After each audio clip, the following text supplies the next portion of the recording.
Whew, finally a sales call that actually went well.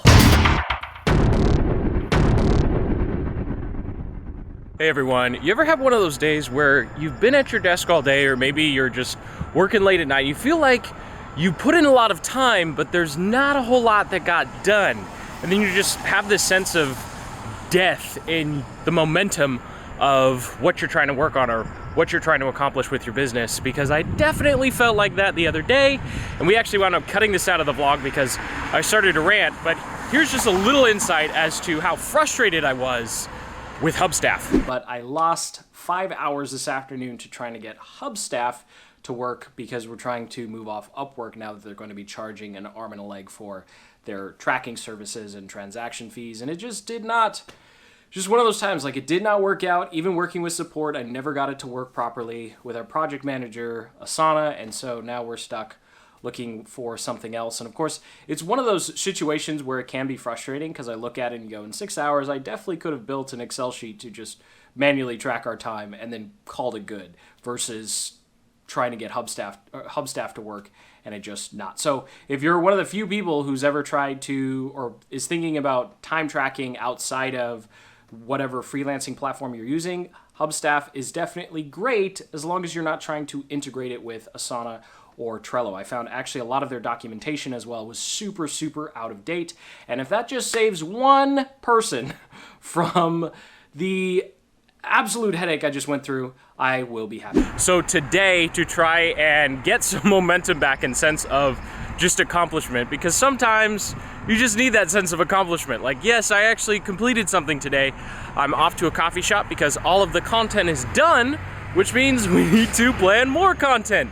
So it's time for me to plan out a content calendar for this YouTube channel and then actually start planning out content for another YouTube channel. In case you missed the last vlog, I mentioned that we're going to actually start experimenting with a second channel, mostly just to prove out all of my hypothesis on what it takes to grow a YouTube channel, because I'm noticing there's a lot of marketing out there that's counter to what I suggest. So it's time to just put my money where my mouth is, and we're gonna grow a second channel using the exact strategies I think will work. And if they do work, then we get to share them with you and say, hey, look, if they do work. And if they don't, we go, oh, okay, well, I guess we were wrong. Let's find something else.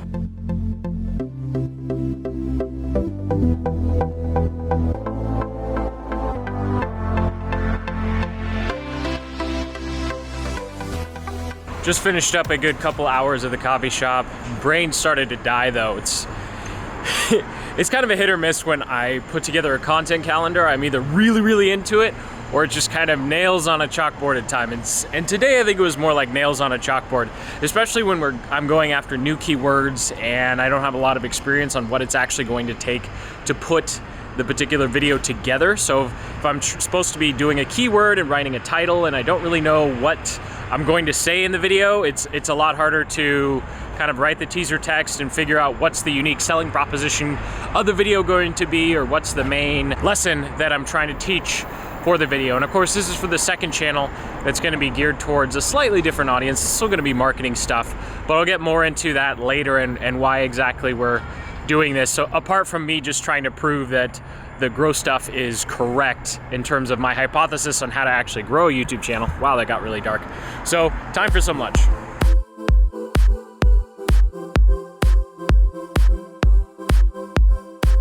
So it's a few hours later, refueled, fired up to go, had 2 sales calls today. One was rescheduled. First one was not a great fit. Second person sounds like they might actually benefit from YouTube ads. So I always get pumped up when I have a good call, even if it's not a good fit. As long as the call goes well, I feel like I've done a good job. And so I was going to end the vlog there. However, I realized that there's something that has actually allowed me to plan for the big trip I have coming up with going to Southeast Asia for a few months, and also getting ready to start a second channel. So wanted to quickly, famous last words, right? Every time I say quickly, it's not quick at all, is it? Probably figured that out. So I want to quickly, not, go through how I structure and plan out so far in advance. And of course, like any good planning and time blocking process, it starts with goals. So here is a quick example of what my goals look like for the upcoming quarter. Of course, we're pretty much a month in already, but hey, these are going to be done by October 1st, or at least that's the goal. So I always start with the 4 digital business quadrants. This is something that I actually use. I didn't just make it up because it sounds quasi good. And we'll just focus on the team and content. Internal reasons, I'm not going to talk about the products and sales funnel stuff that we're doing quite yet. So for content, we break it down by essentially the channel and then the blog. We're not doing a podcast yet. Hopefully by Q4, we'll have the capacity to do that, but that's just really a budgetary constraint and time constraint. So we just write out everything that we want to accomplish with the content mediums that we have, and then things we want to do internally, whether that's improving a process like trying Hubstaff, you know how that went, or improving our business systems, which in this particular case, I need to improve our systems for creating funnels because there's a lot of holes in it, as we found with the previous test that we recently did with the YouTube growth program, and then also creating actually a process for rotating some vlog promotions, which I'll get to in another vlog once we actually have that all set up and working properly. So this is really where everything starts. And then once we know what we want to do, it's time to use the greatest resource we have, our time, and delegate it across what time we have. So this is what I actually use to create my time blocks. So if we go over to my calendar, I'm going to go back a couple weeks here. So you can see this first, typically the week starts out blank and then we add stuff in. I'm starting on this blank week. This is the week that I just had a fever pretty much the entire time. So nothing got done. And then for the next 2 weeks, I had to play catch up, and that was essentially making all the content, so I would be done through September. So this was content sprint week number 1, and then this was content sprint week number 2. I had to take a break in the middle to do some client work. That happens. And now we're in this current week. So the way that this worked, I'm showing you that these previous weeks, because all of that was part of the previous quarter's goals. So the previous quarter's goals were to complete this much content. And because we do our content calendar ahead of time, I'm able to plan out what videos specifically. So this morning in the coffee shop, if we go to my next week here, you'll see that, well, I guess this is coming out on the 9th. So today, presumably, I was able to do P2 and P4. And because we plan out so much in advance, I'm able to batch the content creation. So something that's really powerful with time blocking is when you batch it together. So you'll notice this week is very content heavy. I'm pretty much just doing content the entire week. Whereas this week, I have a mix of content and planning, and then you can see Thursday and Friday are very open, and I'm just trying to get some of the team quadrant goals done as quickly as possible before I go back into content.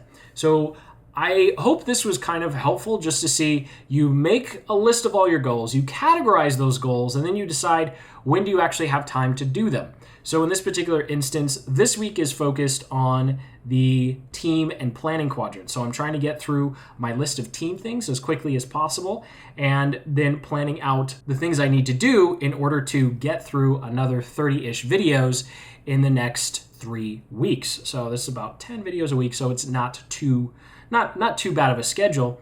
And then when we go back to my calendar, you can see that that's where all of these time blocks come in. And I know that I'm spending my time that's directly tied to the goals that I've set. And so next week is content, and then the week after that is some content.